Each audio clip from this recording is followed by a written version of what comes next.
sky's not blue.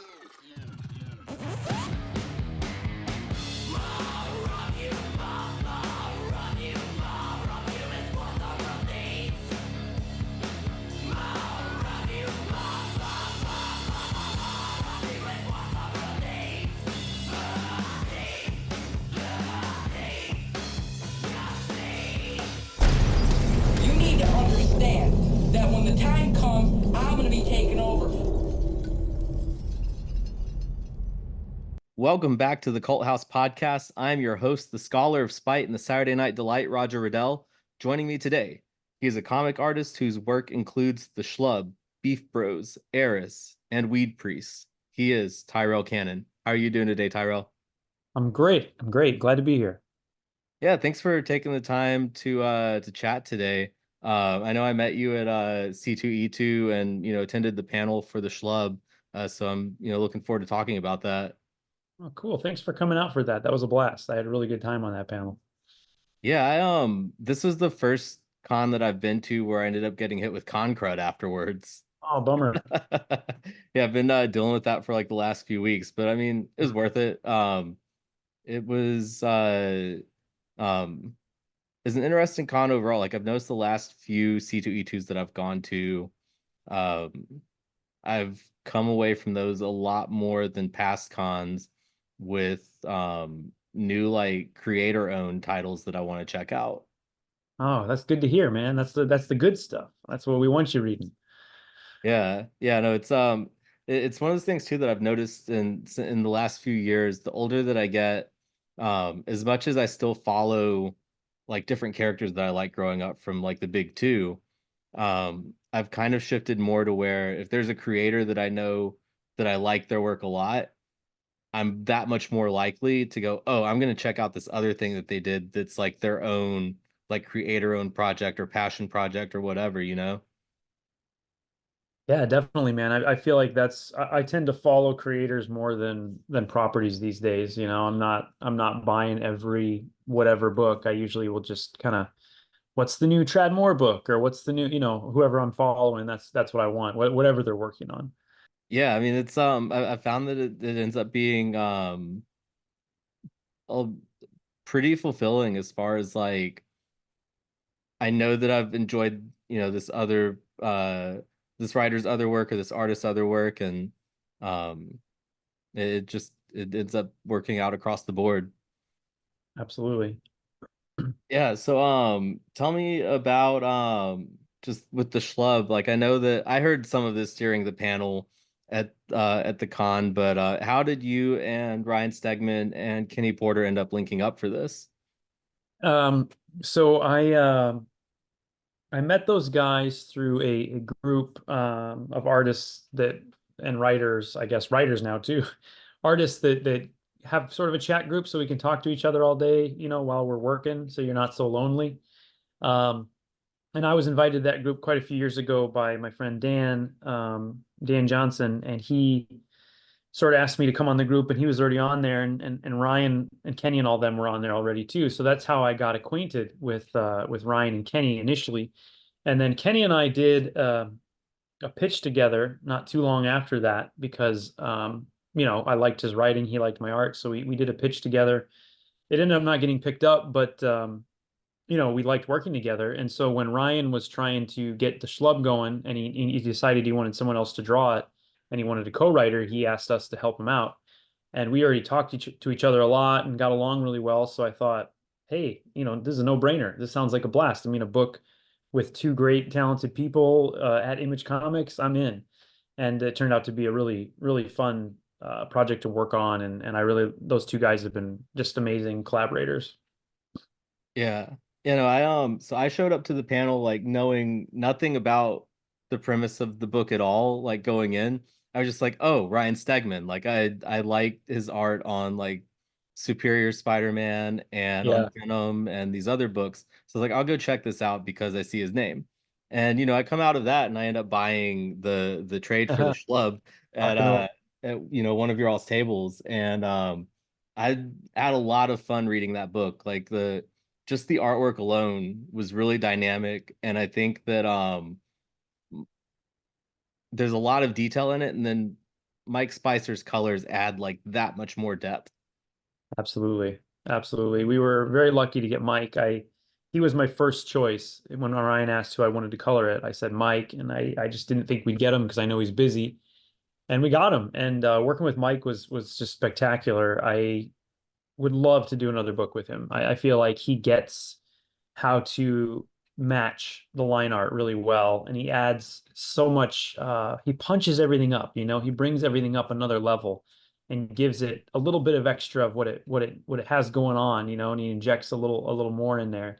So that was great. He was so fun to work with, and getting pages back from him was so exciting for me. I've worked with a few colorists and they've all been really fun, but I also color my own stuff. And so just like being able to hand the art off and then feel really confident about how it's going to be handled, it really helped me to just kick my own stuff into high gear because I felt, even if I screw up, Mike's going to make it look good, so I just kind of went all out and tried as much as I could to make the book fun and interesting to look at, and hopefully people enjoy it.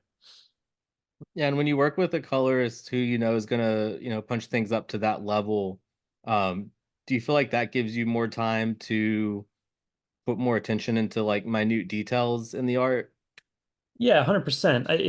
It's like the more you can focus, the less you can worry about directing that stuff, and the more you can worry about just your thing is always helpful. And Mike didn't really need any direction. I mean, I would give him some my thoughts, right? Like, oh, it'd be cool if this had a color hold on it or something.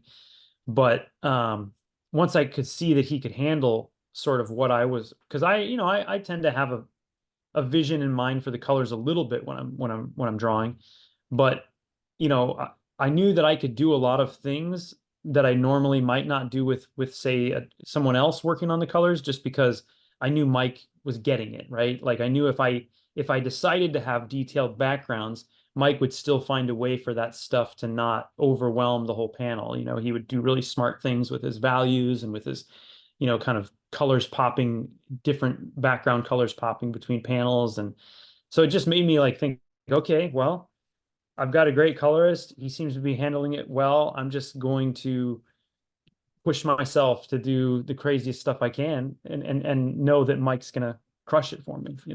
And that was one of the reasons I wanted to work with him, is that I had seen his work over Dan's stuff, and Dan tends to do some pretty intense, detailed imagery. And I was like, well, if he can handle that, I think he can, knock it out of the park on this. And so we were all very happy with everything Mike did. And again, someday if I'm lucky, I'll get a chance to work with him again.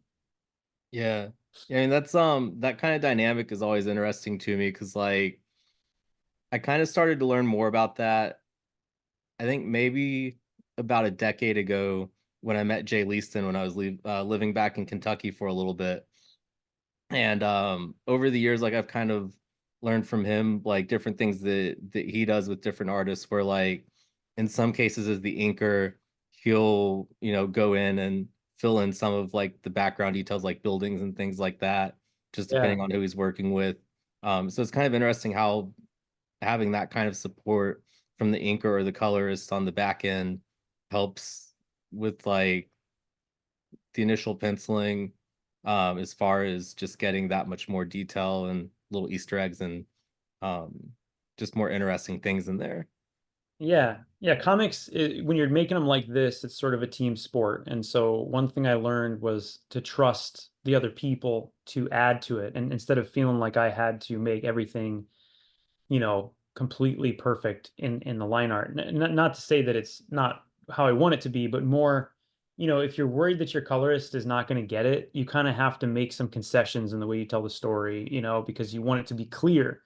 Um, and that was not the case here. So it's like nice. It's nice to hand it off and see, okay, we gave it to Mike and he really, leveled it up. We gave it to John, he really leveled it up. It felt like a really, like everyone was bringing the best out of each other. It really felt very like the rising tide of all of us, raising all of our ships. Yeah. And on a similar note, like I know that you all used the Marvel method in this to some extent, which for people who aren't familiar with that, that's where the artist gets a lot of the the plot details and everything, and then does the art and fills in some of those blank spaces, and then the writers go back in and sort of flesh things out a little bit more in the dialogue. But uh what was that like as far as doing that method? Do you prefer that? Do you prefer getting like fully fleshed out scripts? Like how does that dynamic work, and which one do you work better with?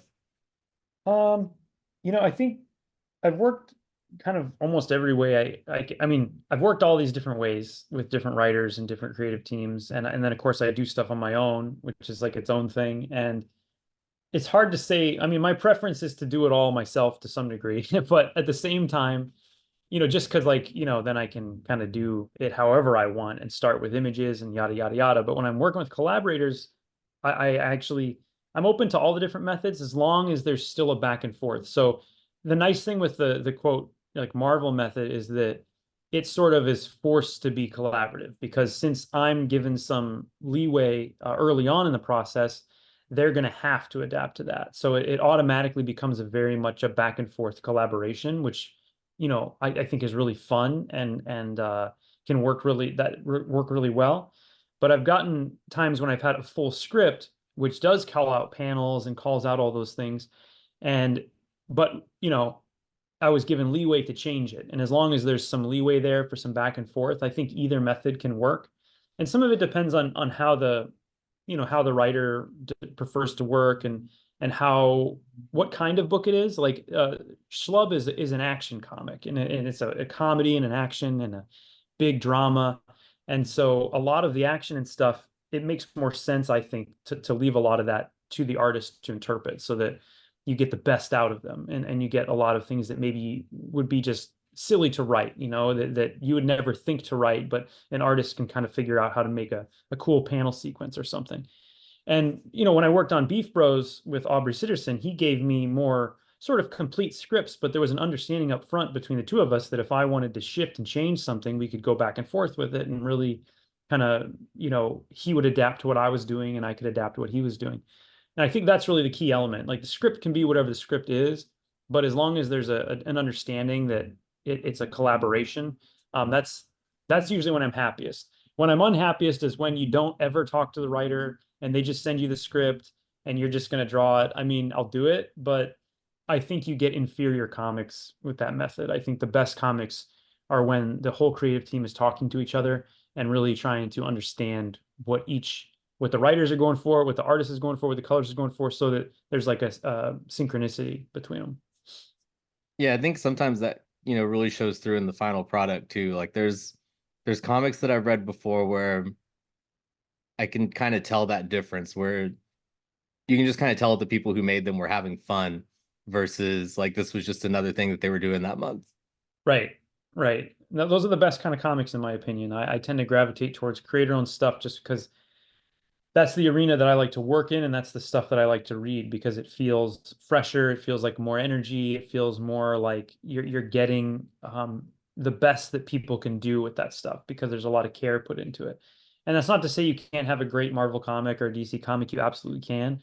But I think a lot of times it's easier for that stuff to feel a little more sort of manufactured. Yeah.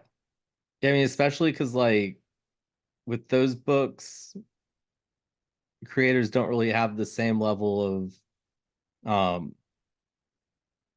I don't want to say the same level of investment in the characters, but like if you create something that like blows up, you're not getting the Right, return on that you would if you have something creator owned that blows up. right, right, right. Yeah, you got more skin in the game, as they say, when it's creator owned. So Yeah.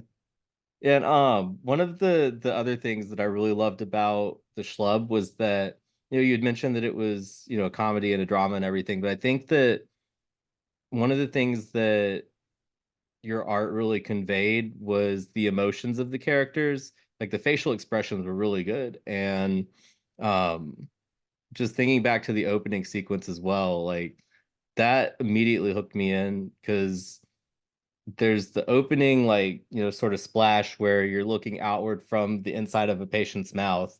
yeah, Um, since, the main character, Roger Dalton, is a dentist, just for anyone who hasn't, seen the Schlub yet, but uh, then there's the whole battle sequence, and you get those little like interstitial like glimpses of the patient's eyes as this like battle busts through into the dentist office. And there's that other great page of, just um Cirrus and Worm just like going through the floors of the building and popping out the bottom. Like you made really good use of just the space on the page. It reminded me in a way of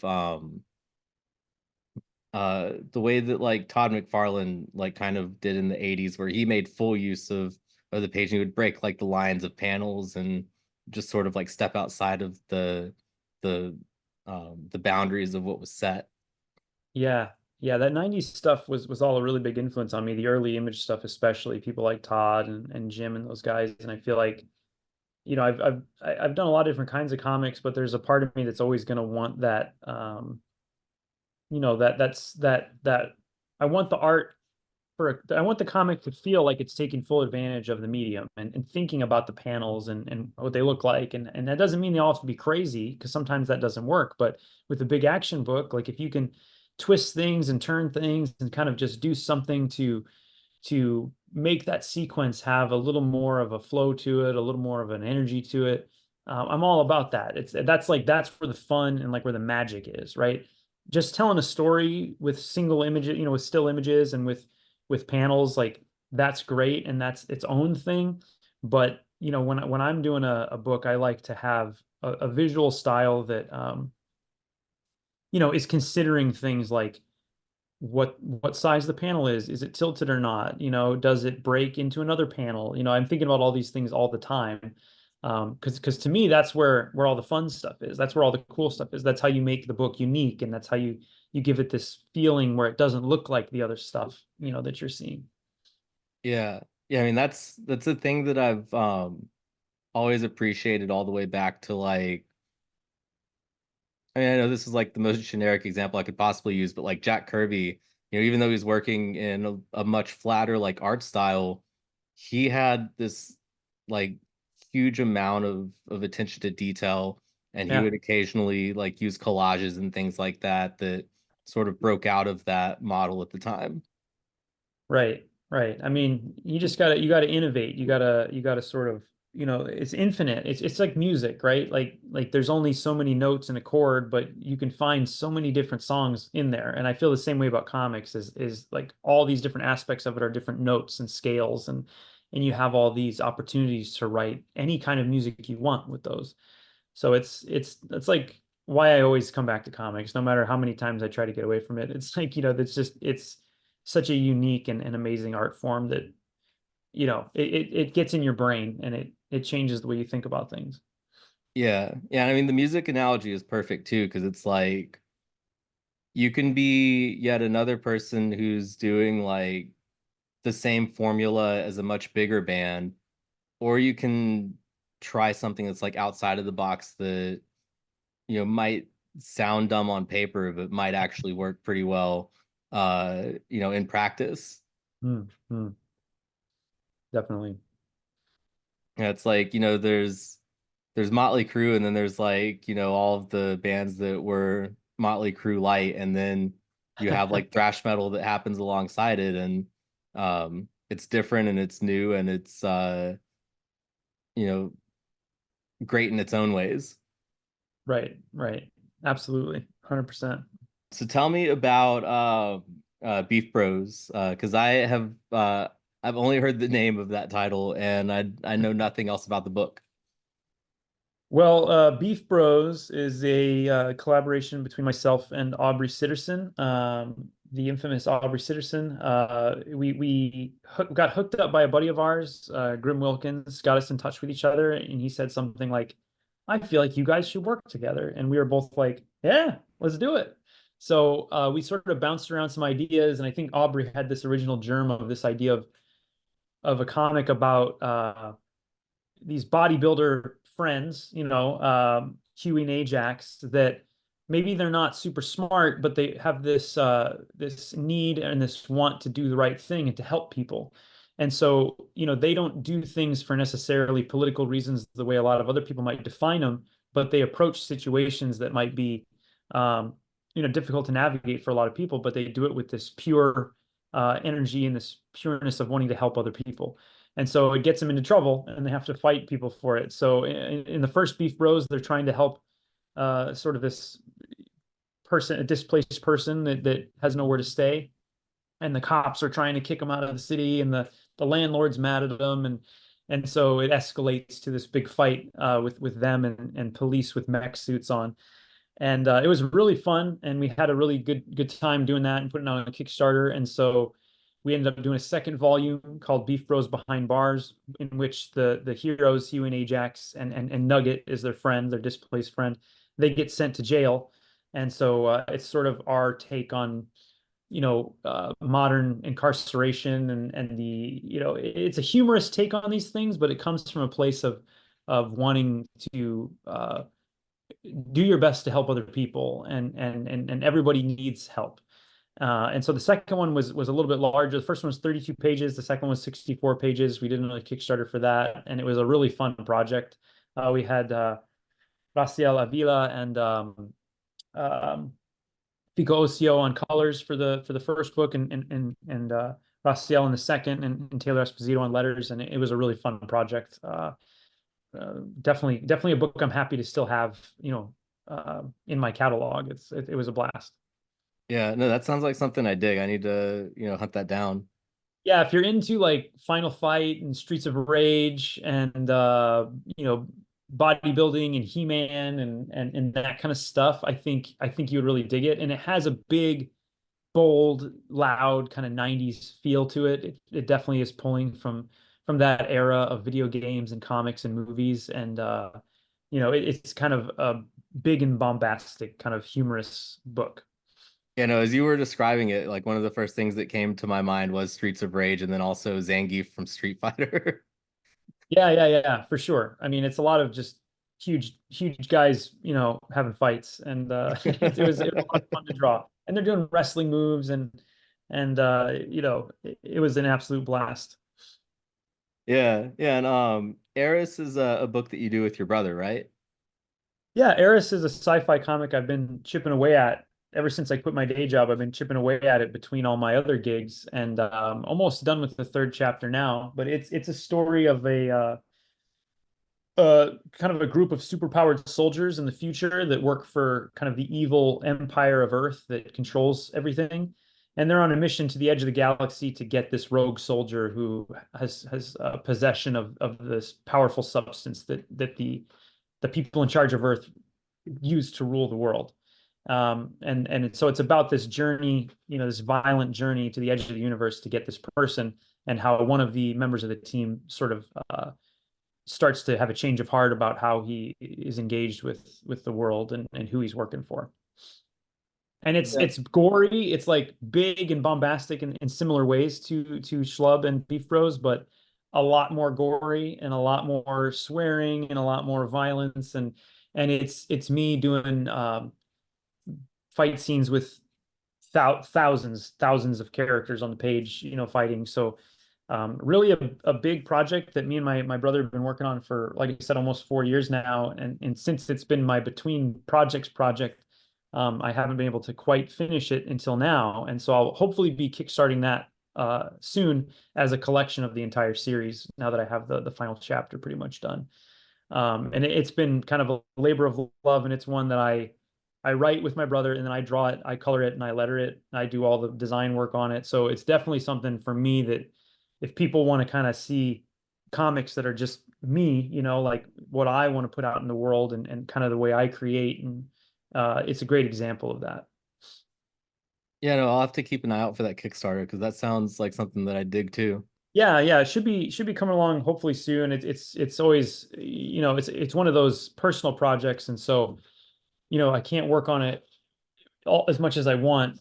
Even though the Kickstarters have done well for me, it's still, I got to take these other gigs right now. But it's very close. I'm actually almost finished with the final battle, and I'm in the process of getting it all colored and everything. So I can't wait, because it's images and a story that's been in my brain for, I mean, 5 to 10 years. I've been thinking about this book, and so to finally be drawing the conclusion has been really exciting and kind of cathartic for me. So I can't wait for other people to check it out. Yeah. And what was your, I guess, sort of like path to becoming a comic artist? Like, from I know that, you mentioned during the panel that your first comics were like X-Men and X-Force. So like, how did that kind of balloon to you being an artist, where you're at now?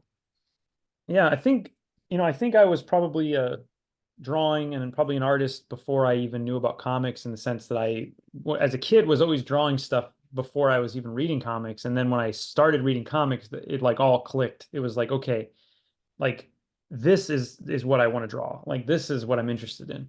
And so I got into comics around fourth, fifth grade, and yeah, it was X-Men, X-Force, the early Image stuff, Wildcats, Pit. That was all the kind of stuff I loved. And so I continued reading comics, most of my life, with lots of dips in frequency, depending on where I lived and how much money I had. Because where I lived in Colorado as a teenager, we really didn't have any comic book stores, and so it was hard to continue my addiction. But then when I got to college, I went to college here in Chicago at the School of the Art Institute of Chicago, and that's when I started getting exposed here in Chicago to more experimental, independently small published, self-published kind of comics, and really fell in love with that world, and still love that world. I still, the kind of stuff that people put together on their own that feels very handmade and auteured is, I think, really special. And so I definitely still engage with a lot of that stuff, but that changed the way I looked at comics quite a bit. And then I kind of got away from comics a little bit and was thinking more about film, and then I got sucked back into comics again, and then started kind of doing my own comics in college, where I would self-publish and print them up myself and do mini comics, and then after college just kind of stopped for a little bit and worked on movie stuff, and then I really missed comics, and so I was like, okay, I need to move back to Chicago. I need to start making comics. I just need to have a job. And so I got a day job at the school. And then I was at the school for years and just making my comics on the side. And I was self-publishing, and I did some anthologies. I did a science fiction romance anthology called Speculative Relationships that features a lot of great artists. I self-published a bunch of different comic series that I created myself. And then after years and years of doing that, my wife kind of pushed me. She had been quit her job to be an independent jeweler, and she sort of pushed me, and my friends Dan and Landis really pushed me to just take the plunge and try to do it as a career, which is what I've always wanted to do, but I was always afraid to do it. Coming from sort of more of a blue collar background, it seemed kind of irresponsible and scary, and it absolutely is. But I'm so glad that I quit and did it.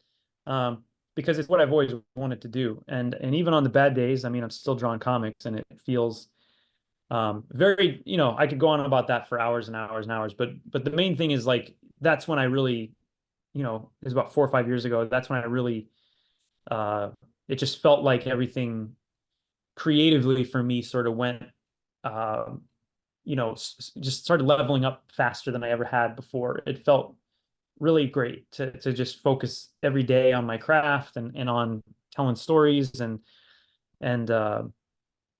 with that comes, people wanting to work with you, and putting more work out and trying new things, and that's sort of just kind of has been what I've been doing since I quit. Is just like, okay, you want to do something, let's try it. Oh, you like that thing I did with that other guy, let's do something together. Oh, you guys, you're cool, let's work together. It's kind of like just a bunch of that is what it's been since then. And so it's very that's a very roundabout way to say, like, now I'm just doing it more than I was before. But I've always been doing it. I've been doing comics, like I said, off and on since college, so 20 something years now I've been making comics. Yeah, no, that's it's always interesting just hearing about the path that everyone takes to get to where they're at, because I mean, it is kind of a thing where um I think to some people, like, taking that leap, just like you were saying, seems like highly irresponsible, but like um yeah, I feel like it's those kinds of things that end up being the most rewarding, like if you have the passion for it to make it pan out.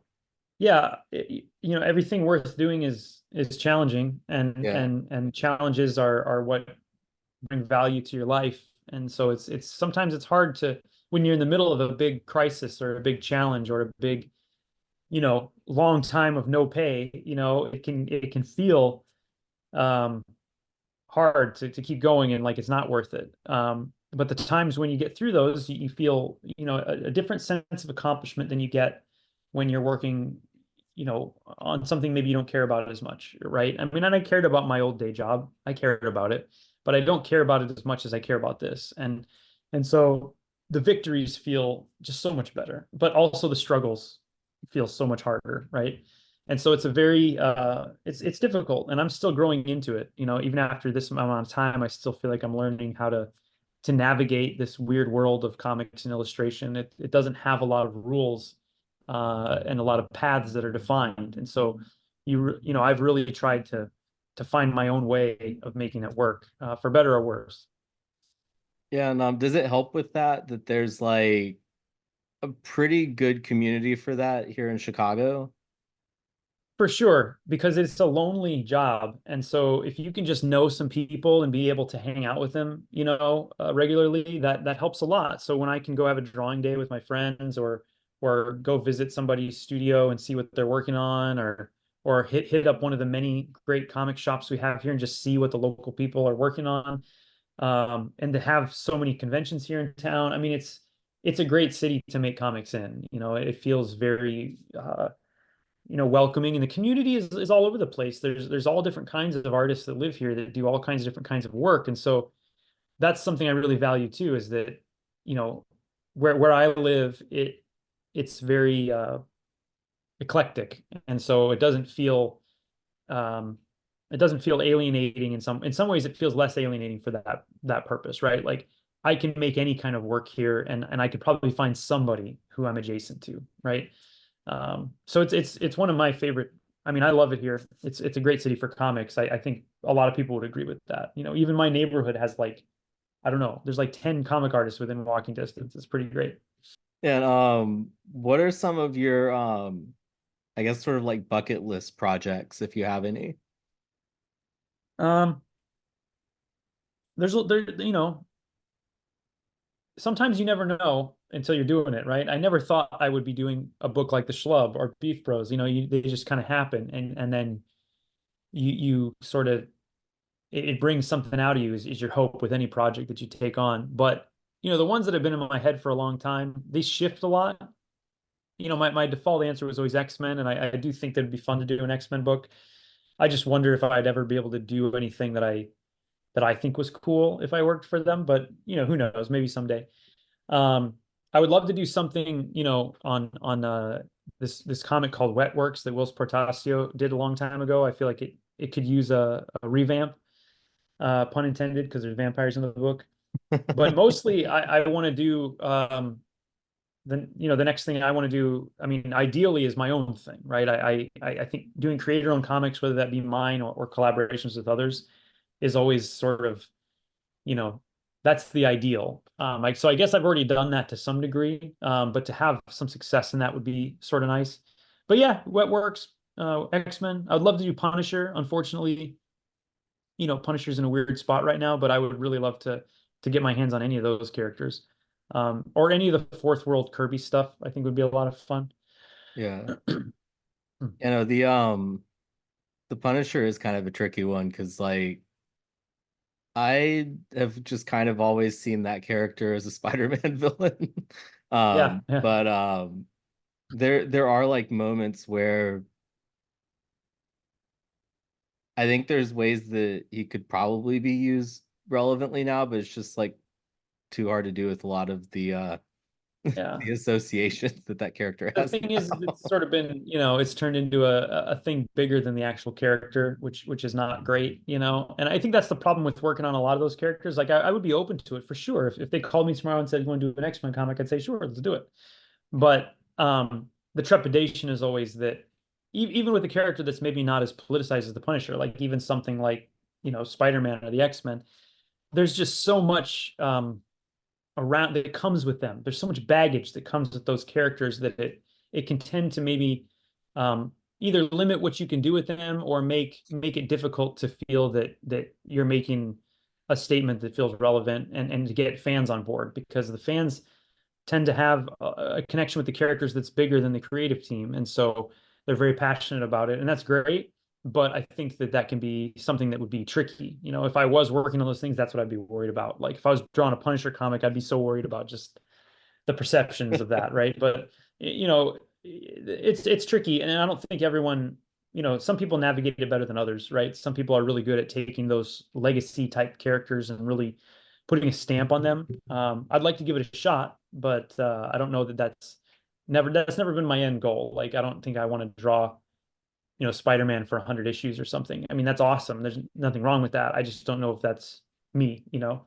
Now, Yeah. a cool Spider-Man one shot where he fights Rhino or something. Yeah, absolutely. I would do that. That sounds like a lot of fun. Yeah. No, the fan base perceptions thing is it's really funny to me in the sense that there are also factions within the fan bases that are at Yeah, odds with each other. And I right. think the best example I can think of this too is there was a couple of years ago at C2E2, and I think the panel was CB Cebulski, and I think Ryan was on that panel. And it Okay. was just them talking about like 60 years of Spider-Man. And during the Q&A part, this guy gets up to the microphone and he's just kind of like hyperventilating, getting out this whole thing of like um Peter needing to be married and having a family because Yeah, having children is the greatest responsibility that a man can have. And then right. there's just these younger fans behind me that are saying amongst themselves like, oh god, another one of these guys. Yeah, I mean, when you have something around that long, you know, it's just got all these different takes, and that's amazing and wonderful. I wish they didn't fight so much. I mean, there's enough. Make more comics that have every, you know, every kind of version of Spider-Man. Why not, right? Yeah. I But mean, it all the is old hard to stories are still navigate. there to reread again. Yeah, If well, that's that's the the other version that thing is you the want, old yeah. stories never, right? The old stories are never going to change, right? They're always there to be read, and they always will have impact. And so I'm all for just doing wild stuff. You know, I think it's fun. And Ryan's much better at navigating all that. He's had a lot of experience, though, of course, working on all the biggest characters. So, I mean, it's kind of like with Star Wars too. Like, no one hates Star Wars more than Star Wars fans. right. Good way to put it. You can't win no matter what you do. Right. So yeah, tell me more about the Schlub, because I feel like as much as I ask you questions about this, there's more stuff that I think of where um you all pretty much built a new universe where you were, I guess, sort of designing at least like a half a dozen new characters per issue. And Yeah. by the end of 6 issues, it just feels like this fully like fleshed out kind of thing where I'm like, I want to see what happens to these characters now.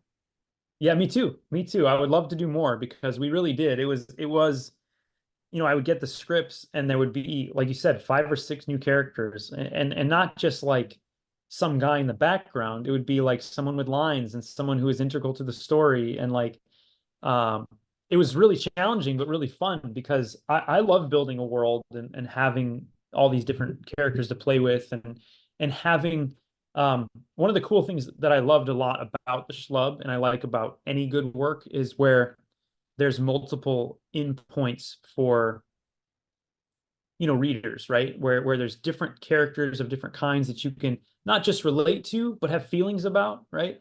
Like people that you're like, oh, I know somebody like that, or oh, I that's the kind of villain I don't like, or that's the kind of villain I like. Just people that you can have feelings about. And I think one of the things that they did really well, Kenny and Ryan, was to have those kind of characters where even if it's just some guy on a date with Roger's ex-wife, they gave him some personality enough that you can be like, oh, I know a guy like that, and you can sort of have some feelings about it. And then the other thing that I really enjoyed about kind of the character aspect of the book and creating all those characters was just the challenge of making them all feel unique and different, right? I think that sometimes it's easy when you're working on a comic because it is so much drawing and so much stuff to kind of have a sameness to things. For me, I wanted characters to physically feel different from each other and act, you know, emote different from each other. So some of the emotions were huge and some of the emotions were small depending on how the character was. So that was all really fun, you know, designing all the villains and stuff. But the thing that was really fun for me was figuring out how to draw a superhero being piloted by a regular guy and draw a regular guy being piloted by a superhero, and to have not just cool action sequences with that in mind, but then cool sort of conversation, pieces and stuff where Roger or Cirrus is inside Roger's body, but he's at a dinner with Roger's family, and there's all the family dynamics going on, and how does a superhero react to that, not just with what he's saying, but physically, how is he different from the way Roger would react to it? And then same thing, like if Cirrus was fighting a big monster and it was him, he would maybe have this stern look like he does in the first issue, but then as Roger's fighting the monsters in the later issues in Cirrus's body, you see Cirrus's expressions get, bigger and a little more goofy and a little more, just sort of surprised by what's happening all the time. All that was really fun to find, and I hope people enjoy that because, when you're drawn characters acting in comics, I think that's maybe not as in vogue as it once was. I think a lot of the mainstream books, especially, things feel sort of flat. The faces feel sort of not as expressive as maybe as what I would like.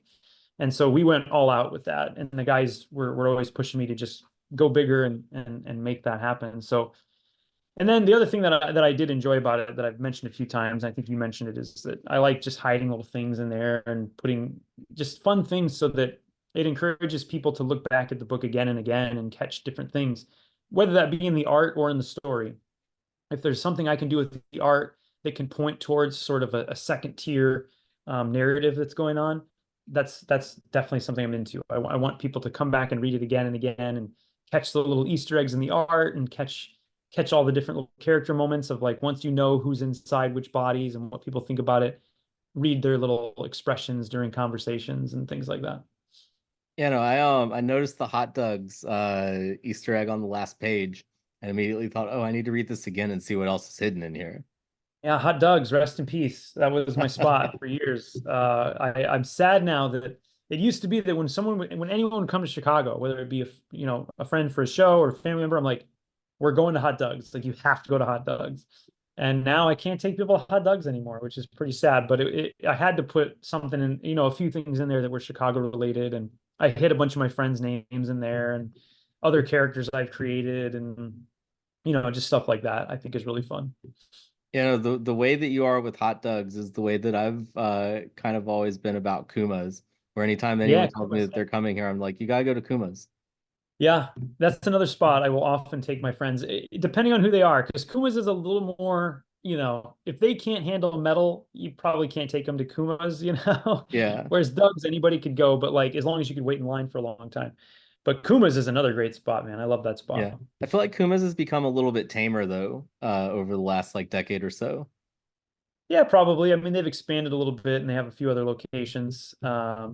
It still plays metal though, and the burgers are still named after metal, and the burgers have no chill at all. So yeah, I mean, I missed the Pantera burger. Yeah, that one was good. Yeah. I always tried to catch the sleep burger. I saw your shirt, the sleep burger, every year. I try to catch that. My favorite, I think, was always it's the one that has caramelized pears on it. Oh, the Judas Leviathan. Priest. That was the Judas Priest. No, the Judas Priest had the apples. Oh, right, the apples. Yeah. Yeah. That's a great spot. I love that place. I haven't been there in a minute. I got to go check it out. Yeah, yeah. And speaking of metal, well, actually, before we get to that, just one other thing about the Schlub, because what you were explaining a minute ago with Roger being in Cirrus's body and Cirrus being in Roger's body, I think we glossed over earlier that it's a body swap story. Yeah. So, like, one of the things that I love the most about that story is that it was kind of like Freaky Friday meets The Tick. Yeah. That's a good description. I like that. I like that a lot because, I think we always said Freaky Friday, and then Ryan would mention something like The Office, and it has those elements, but I think The Tick's a good way to put it, because The Tick has that world of superheroes in it too that all have their different sort of personalities. I like that. Yeah, because I like how you all played with different archetypes. Like, you had the subplot with the henchmen, and then you had that kind of subplot thread that isn't fully fleshed out yet, but about all of the silver shields that were killed. Yeah. Like, just the endless stream of dead sidekicks. That stuff's fun. I mean, we're all fans of superhero comics in general, especially Ryan and Kenny. And Kenny has such a deep knowledge of it that they're the perfect people to sort of lightly satirize that. Yeah. Yeah, and so the metal thing, the Kuma's just reminded me of, you've also worked on a comic called Weed Priests. Yeah, Weed Priests, man.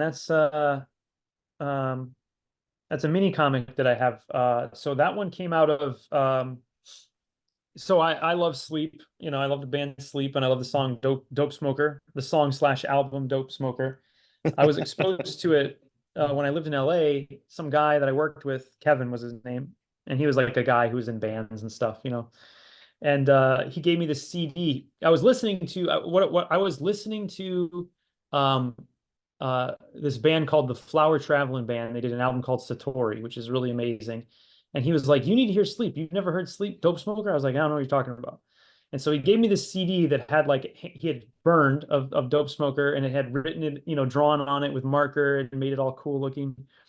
And I was just blown away. And that kind of became this sort of I don't know, this piece of art that sort of brought me to a new place of inspiration and exposed me to a new way of thinking and a new way of listening to music. And it's been a very important kind of just, you know, band for me. And so at one point I was like, I got to just do a comic about this. Like these lyrics, you know, this imagery, the Eric Roper cover, you know, it just evokes so much of the things.